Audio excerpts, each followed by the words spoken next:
नमस्कार दोस्तों, प्रिशा एकेडमी में आपका फिर से स्वागत है। और आज हम बात कर रहे हैं एलआईसी के आधारशिला प्लान के बारे में। और ये है एलआईसी का प्लान नंबर 944। और ये न्यू आधारशिला जो प्लान है वो 1 फरवरी 2020 को ही लॉन्च हुआ है। इस वीडियो में मैं आपको इस प्लान के पूरी फीचर्स के बारे में बताने वाला हूँ, साथ ही इसका प्रीमियम स्ट्रक्चर क्या है उसके बारे में हम बात करेंगे। और इसको एग्जांपल्स के साथ समझने की कोशिश करेंगे कि डेथ बेनिफिट क्या मिलता है और मैच्योरिटी बेनिफिट इसमें क्या रहता है। तो सारी जो चीज़ें हैं वो संक्षिप्त में और पूरी जो भी इंपॉर्टेंट चीज़ें हैं वो मैं इस वीडियो में आपको कवर करने वाला हूँ। तो आइए शुरू करते हैं। तो दोस्तों, पहली बात है कि यह जो है प्लान वो केवल महिलाओं के लिए है, ये पुरुषों के लिए प्लान नहीं है।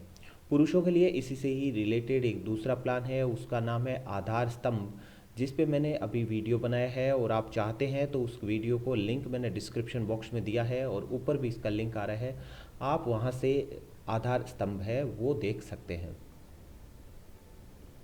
इसमें क्या है, प्रीमियम है वो बहुत कम प्रीमियम होता है, क्योंकि ये कम इनकम वाले जो लोग हैं, कम इनकम वाली जो महिलाएं हैं उनके लिए बनाया गया है। तो इसका प्रीमियम है वो काफ़ी कम है। इसके साथ ही साथ इसके लिए जो बड़ी फीचर्स है इसमें कि इसमें किसी प्रकार का कोई मेडिकल टेस्ट नहीं करवाना पड़ता है, जो कि इसकी एक अच्छी खासियत बात है। और इसके अलावा दोस्तों, अगर आप 5 साल से ज़्यादा इसमें भुगतान करके रखते हैं, अगर पेमेंट करते हैं, तो आपको लॉयल्टी भुगतान यहाँ पे मिल जाता है।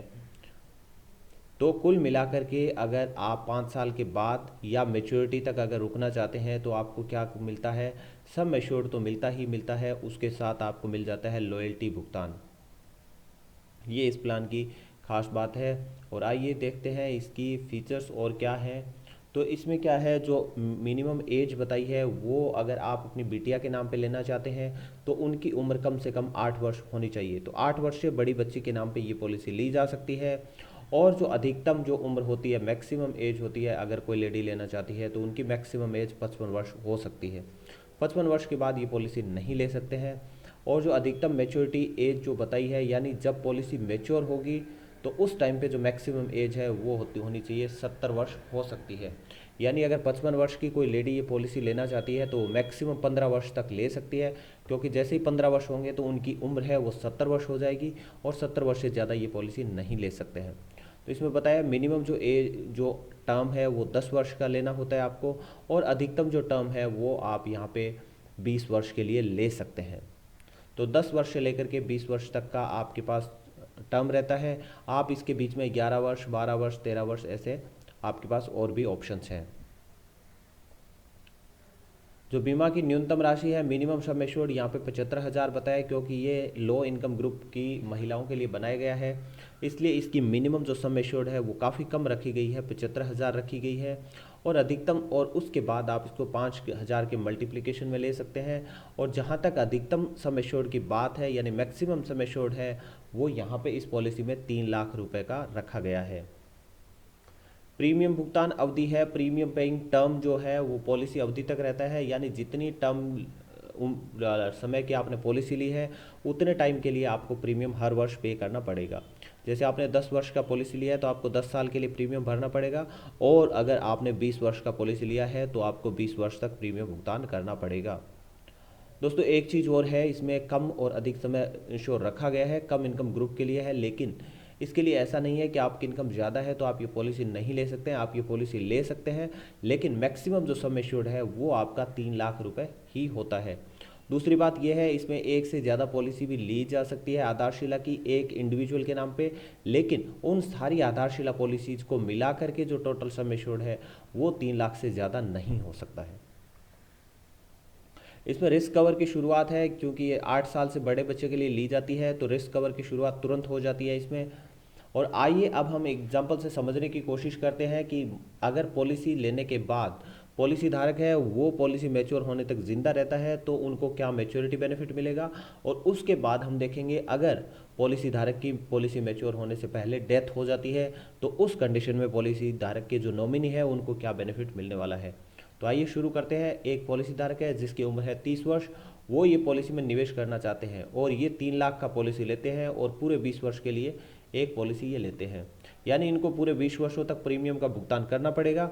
और जो ये इनका प्रीमियम रहेगा वो अगर मंथली सालाना प्रीमियम की हम बात करते हैं तो इनका लगभग 10,500 का प्रीमियम रहता है, और अगर मंथली प्रीमियम की बात करते हैं तो वो यहाँ पे 890 के लगभग रहता है। उसके बाद निवेशक की उम्र जब 50 वर्ष की हो जाती है तब ये पॉलिसी मैच्योर हो जाती है, 20 वर्ष हो चुके होते हैं, और मैच्योरिटी पे जो बीमा धारक है उनको LIC की तरफ से लगभग 4 लाख रुपए मिल जाते हैं। और ये जो 4 लाख रुपए है इसमें 3 लाख रुपए तो आपका बीमा राशि यानी सम एश्योर्ड है, और 1 लाख का 20 साल का आपको जो लॉयल्टी बोनस है वो मिल जाता है। ये लॉयल्टी बोनस दोस्तों मैंने पुरानी पॉलिसीज़ को देख करके निकाला है, हो सकता है ये लॉयल्टी बोनस थोड़ा ऊपर नीचे हो सकता है, तो ये आप चेक कर सकते हैं। अब आइए हम इस एग्जाम्पल का दूसरा तरीका देखते हैं कि पॉलिसी धारक की अगर डेथ हो जाती है पॉलिसी मैच्योर होने से पहले तो उस कंडीशन में क्या होता है। तो यहाँ पे हम सेम एग्जाम्पल लेते हैं, पॉलिसी धारक की उम्र 30 वर्ष थी और पॉलिसी 20 वर्ष बाद मैच्योर होने वाली है, लेकिन 4 वर्ष बाद यानी जब पॉलिसी धारक की उम्र 34 वर्ष है तब पॉलिसी धारक की डेथ हो जाती है। तो उस कंडीशन में क्या होगा, पॉलिसी धारक के जो नॉमिनी है उनको LIC की तरफ से जितना सम एश्योर्ड है वो दे दिया जाएगा, यानी यहाँ पे उनको 3 लाख रुपए मिल जाएगा। तो दोस्तों आपने देखा होगा पिछले एग्जाम्पल में, पीछे जो हमने बताया था कि इसका जो प्रीमियम रहता है वो लगभग 10,500 रुपये है, यानी 4 साल का अगर हम देखें तो लगभग 42,000 के आसपास इन्होंने प्रीमियम पे किया था, और उसके बदले में LIC की तरफ से 3 लाख रुपये यहाँ पे मिल गया है। तो यहाँ पे सम एश्योर्ड है वो काफ़ी अच्छा मिल जाता है। उसके बाद इसमें 2 कंडीशंस है, 5 वर्ष तक अगर डेथ होती है तो सिंपल सम एश्योर्ड है वो मिलता है, लेकिन अगर डेथ 5 वर्ष के बाद पॉलिसी मैच्योर होने तक कभी भी होती है तो उस कंडीशन में क्या होता है वो देख लेते हैं। तो जैसे मान लीजिए पॉलिसी धारक की डेथ हो जाती है 10 वर्ष में, ये 5 वर्ष से लेकर 20 वर्ष तक कभी भी डेथ होगी उसके लिए रूल रहेगा, 5 वर्ष से कम पहले अगर डेथ हो जाती है तो सम एश्योर्ड जितना है उतनी ही अमाउंट मिलेगी। तो इनकी पॉलिसी धारक की मान लीजिए डेथ होती है 10वें वर्ष में, तब क्या होता है, मृत्यु के समय निवेशक 40 वर्ष का हो चुका होता है, और उनके नॉमिनी को क्या होता है LIC की तरफ से जितना भी सम एश्योर्ड है उसका 110%, यानी यहाँ पे हम 3 लाख रुपए का सम एश्योर्ड ले रहे हैं तो 3,30,000 रुपये मिल जाता है।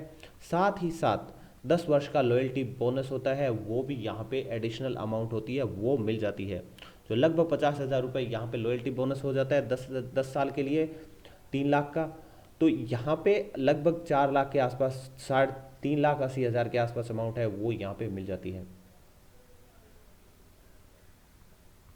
अब इसकी जो टैक्स से रिलेटेड है बातें उन पे बात करते हैं। तो इसमें प्रीमियम भुगतान जितना भी आप करते हैं वो इनकम टैक्स एक्ट के सेक्शन 80C के तहत छूट मिलती है। उसके अलावा मैच्योरिटी और डेथ बेनिफिट जो होता है वो इनकम टैक्स एक्ट की सेक्शन 1010D के तहत इसमें छूट मिल जाती है। प्रीमियम का भुगतान करने के लिए आपके पास 4 ऑप्शन रहते हैं। पहला है आप मंथली बेसिस पे प्रीमियम का पेमेंट कर सकते हैं, या फिर आप चाहें तो क्वार्टरली बेसिस पे भी प्रीमियम का पेमेंट किया जा सकता है, और हाफ ईयरली बेसिस, या आप साल में एक बार या एनुअल प्रीमियम का भुगतान है वो भी कर सकते हैं। तो आप अपनी सहूलियत के हिसाब से प्रीमियम पेमेंट का टर्म है वो चुन सकते हैं। इसके अलावा इसमें ग्रेस पीरियड भी मिलता है। ग्रेस पीरियड का मतलब क्या होता है दोस्तों, ये आपको प्रीमियम पेमेंट की लास्ट डेट होती है उसके बाद एक टाइम और दिया जाता है, उसके भीतर भी अगर आप प्रीमियम पेमेंट कर देते हैं तो आपकी पॉलिसी एक्सपायर नहीं होती है। और ग्रेस पीरियड में अगर कल को क्लेम आ भी जाता है तो इंश्योरेंस कंपनी को क्लेम सेटल करना होता है। तो यहाँ पे जो LIC का ग्रेस पीरियड रहता है वो मंथली प्रीमियम के लिए रहता है 15 दिन का, और अगर आप हाफ ईयरली, क्वार्टरली या एनुअल प्रीमियम आपने चुन रखा है तो आपको 30 दिन का ग्रेस पीरियड यहाँ पे मिल जाता है। अब बात करते हैं हम प्रीमियम भुगतान, इसमें ऑटो कवर की बात करते हैं। ऑटो कवर का मतलब क्या होता है दोस्तों, अगर आपने ऑटो कवर है पॉलिसी में, जो इस पॉलिसी की खास बात है, तो इसमें क्या है, आपको 3 वर्ष तक अगर आपने प्रीमियम का पेमेंट कर दिया है लेकिन 5 वर्ष से कम है आपका, तो आपको यहाँ पे 6 महीने का ऑटो कवर मिल जाता है। यानी इन 6 महीनों में अगर क्लेम आ जाता है तो इंश्योरेंस कंपनी की तरफ से क्लेम है वो पास करना होता है, और अगर 5 वर्ष से लेकर के अधिक है तो यहाँ पे ऑटो कवर 2 वर्ष का हो जाता है। यानी अगर आपने लास्ट प्रीमियम पेमेंट है उससे 2 वर्ष तक प्रीमियम का पेमेंट नहीं किया है तो भी आपका क्या है, पॉलिसी जैसा है वैसा ही चलता रहेगा, और उन 2 वर्ष में अगर क्लेम आ जाता है तो इंश्योरेंस कंपनी को क्लेम पास करना ही होगा। तो ये ऑटो कवर है वो काफ़ी अच्छी फैसिलिटी है। ये ऑटो कवर है, इसमें ग्रेस पीरियड भी इंक्लूड होता है, यानी आपने जो लास्ट प्रीमियम पेमेंट डेट किया था, पेमेंट डेट था, वहाँ से ऑटो कवर होता है, उसकी तारीख होती है वो काउंट होती है। अब इस पॉलिसी पर आप लोन भी लिया जा सकता है अगर रिक्वायरमेंट हो तो 2 वर्ष तक अगर आपने प्रीमियम पेमेंट कर दिया है तो जितनी भी पॉलिसी की सरेंडर वैल्यू रहेगी उसका 90% तक का लोन एलआईसी की तरफ से आपको मिल जाता है। उस लोन पे आपको ब्याज देना पड़ेगा, जो भी निर्धारित ब्याज दर है उसके हिसाब से। इसके अलावा पॉलिसी है वो सरेंडर भी की जा सकती है। अगर आपने 2 वर्ष का प्रीमियम पेमेंट कर दिया है तो आप अगर चाहें तो पॉलिसी एलआईसी को सरेंडर कर सकते हैं। लेकिन दोस्तों एक चीज़ ध्यान रखें, जब भी आप पॉलिसी सरेंडर करते हैं तो बहुत सी अमाउंट होती है वो एलआईसी की तरफ से या कोई भी बीमा कंपनी है उसकी तरफ से काट ली जाती है। इसलिए पॉलिसी लेने से पहले सोच समझकर अच्छे से रिसर्च करके और पूरा अपना फाइनेंशियल कंडीशन देख करके ही निवेश करें। किसी भावना में बह करके कभी निवेश नहीं करना चाहिए। और अगर आपने पॉलिसी में निवेश कर दिया है तो ऐसा रहे कि उसमें आपको सरेंडर नहीं करना पड़े। अब आता है पॉलिसी रिवाइवल की बात। तो पॉलिसी रिवाइवल में एलआईसी आपको यहाँ पे 5 वर्ष तक का पॉलिसी रिवाइवल का टाइम देता है। पॉलिसी रिवाइवल का मतलब क्या होता है कि अगर आप किसी कारणवश प्रीमियम का पेमेंट करना छोड़ देते हैं, कोई फाइनेंशियल कंडीशन ऐसी आई या आप भूल गए हैं, कुछ भी कंडीशन हो जिसके कारण आपने प्रीमियम का पेमेंट करना बंद कर दिया है, अब आप कुछ दिनों बाद आपको याद आता है कि वो पॉलिसी शुरू कर देते हैं, तो उसको बोलते हैं पॉलिसी रिवाइव करना। तो यहाँ पे एलआईसी आपको लास्ट प्रीमियम जो पेमेंट किया था उसके बाद 5 वर्ष तक का टाइम देती है। उसके बीच में जाकर के आप किसी कारण से प्रीमियम भूल गए हैं तो वो प्रीमियम विद ब्याज अगर एलआईसी को दे देते हैं तो एलआईसी यहाँ से पॉलिसी आपकी रिवाइव कर देता है। अब बात आती है मैच्योरिटी और डेथ क्लेम की। तो मैच्योरिटी और डेथ क्लेम के बारे में सारी की सारी राशि है यानी सम एश्योर्ड जितना है वो एक साथ भी लिया जा सकता है, लमसम अमाउंट पेमेंट ले सकते हैं आप। इसके साथ ही साथ आपको किस्तों में ऑप्शन मिलता है। तो यहाँ पे आप 5, 10 या 15 वर्ष की किस्तों में ले सकते हैं। ये किस्तें आप मंथली, क्वार्टरली, हाफ ईयरली और एनुअली अपने हिसाब से डिसाइड कर देते हैं। अगर आप किस्तों में ये मैच्योरिटी डेथ क्लेम लेना चाहते हैं तो इस पे एलआईसी की तरफ से आपको ब्याज मिलता रहता है। लेकिन इसकी शर्त यह है कि मैच्योरिटी या डेथ क्लेम की राशि किस्तों में लेनी है, ये बताने के लिए जो भी बीमा धारक है उसको मैच्योरिटी और या डेथ से पहले बीमा कंपनी यानी एलआईसी को बताना पड़ेगा कि वो जो मैच्योरिटी बेनिफिट है वो कैसे लेना चाहते हैं।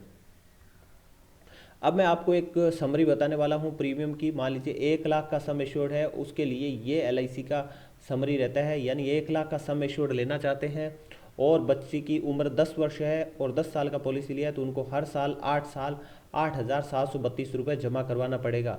अगर वो 1 लाख रुपए की पॉलिसी 15 वर्ष के लिए लेना चाहती हैं तो उनको 5,248 और इस हिसाब से 20 वर्ष के लिए लेना चाहती है तो 3,562 रुपये उनको हर साल 20 वर्ष के लिए देना पड़ेगा। इसी हिसाब से अगर मान लीजिए किसी लेडी की उम्र होती है 50 वर्ष और वो 1 लाख की सम एश्योर्ड की पॉलिसी 10 वर्ष के लिए लेना चाहती हैं तो उनको 9,197 रुपये हर साल भरना पड़ेगा। और 15 वर्ष की पॉलिसी लेना चाहते हैं तो उनको 5,841 रुपये और 20 वर्ष की पॉलिसी लेना चाहते हैं तो उनको 4,283 रुपये हर वर्ष देना पड़ेगा। तो दोस्तों ये था एलआईसी का आधारशिला प्लान। आशा करता हूँ आपको वीडियो पसंद आया है। तो प्लीज़ लाइक करना ना भूलें क्योंकि आपकी जो लाइक्स हैं वो हमें और भी अच्छे अच्छे वीडियोस बनाने के लिए एनकरेज करते हैं। तो प्लीज़ मुझे एनकरेज कीजिए, अप्रिशिएट कीजिए हमारे वर्क को और लाइक कीजिए इस वीडियो को। अपने दोस्तों, रिश्तेदारों, फ्रेंड्स के साथ सबके साथ शेयर कीजिए ताकि वो लोग भी इस वीडियो की जो बातें हैं उनसे अपना फ़ायदा उठा सकें। और दोस्तों अगर आपने अभी तक इस चैनल को सब्सक्राइब नहीं किया है तो प्लीज़ चैनल को सब्सक्राइब कीजिए और बेल आइकन को क्लिक कीजिए ताकि आपको जो भी अच्छे अच्छे वीडियोस हैं फाइनेंशियल मैटर्स पे, इस पे इंश्योरेंस पे, म्यूचुअल फंड्स पे, वो यहाँ पे आपको मिलते रहेंगे। बहुत ही आसान साधारण भाषा में हम वीडियो बनाते हैं ताकि हर कोई इस वीडियो को समझ पाए। और दोस्तों अपना कीमती समय देने के लिए आपका बहुत बहुत धन्यवाद। दोस्तों एक बात और है, मैं एलआईसी का एजेंट नहीं हूँ, ना ही मैं एलआईसी में काम करता हूँ। ये वीडियो इंटरनेट पर उपलब्ध मटेरियल के आधार पर तैयार किया गया है तथा इसका मकसद सिर्फ जानकारी बांटना है। इसका मकसद किसी प्रकार की निवेश सलाह देना नहीं है। अपना निवेश सोच समझकर तथा आवश्यक रिसर्च करके ही करें, इसमें हमारी कोई जिम्मेदारी नहीं है। इस बीमा प्रोडक्ट पर सटीक एवं अपडेटेड जानकारी के लिए नज़दीकी एलआईसी कार्यालय में संपर्क करें या एलआईसी की वेबसाइट को विजिट करें। आप एलआईसी द्वारा मान्यता प्राप्त एजेंट से भी संपर्क कर सकते हैं। पॉलिसी के बारे में एलआईसी द्वारा दी गई जानकारी ही सही माने और वो ही मान्य होगी। बहुत बहुत धन्यवाद।